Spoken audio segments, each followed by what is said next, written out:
взял, слева сидит, то есть слева от вас, справа от меня, панель против. So I thought I was going to get last and could say I agree with everything that's been said before, but now I can't say that. I want to make 3 very simple points in favor of the motion that capital cities should be the driver, the motor of economic development. The first point, as an economist, has to be a point about economics. And economics tells us that concentration of economic activity is a good thing. Why is that? Because where several people gather together, there is an exchange. And where there is an exchange, you have the generation of ideas. Typically, where several people get together, they also realize that one person is good at something and another person is good at something else. And when they work together, they can produce something much better than if they were on their own. And so you want to create places in economics where people can get together. And in modern economics, these places are cities. And so there are economies of urbanization, there are economies of concentration of economic activity that help to generate ideas and that help in the division of labor. But there are also additional economies that result from cities that have much to do with the way that the world economy is organized in a time of globalization. And these economies have to do with the fact that there are some people who are very good at something very special, but they're also very mobile. They like to live in the best places on earth. They make very high salaries, and they choose where they would like to work. But they are a huge asset if you manage to attract them. I'm talking about the top scientists in the world. I'm talking about venture capitalists. I'm talking about entrepreneurs. I'm talking about artists, rock stars, musicians, famous film actors. All of these people contribute to the value of a city, and a city needs to be able to attract them if it wants to be a true motor of economic development. These are the economies of urbanization that are important in modern times. Those 2 factors together mean that you want to have concentration in economic activity. And I was saying earlier that when you look at the map of Eurasia, Ukraine is a flat landscape. Kiev is a little hill compared to the big mountains that you find in Western Europe or in Tokyo in Japan.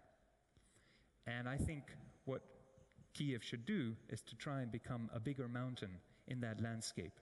And that, my argument is, will be good for Kiev, but it will also be good for Ukraine.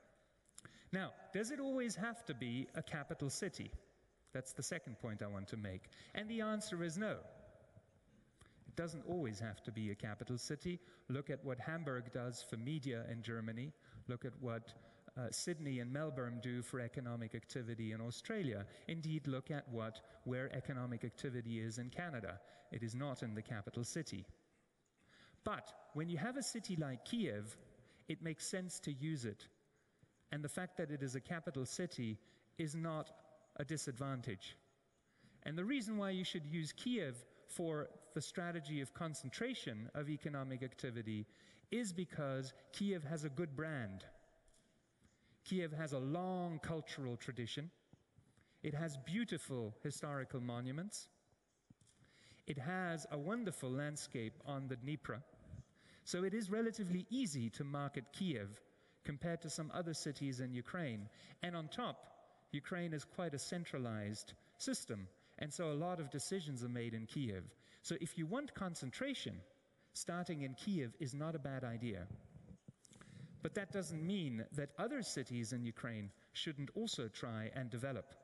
The point I'm making here is that in places like Canada, 3/4 of economic activity are concentrated in the 3 largest cities. In Ukraine, the 6 largest cities account for less than 20% of GDP.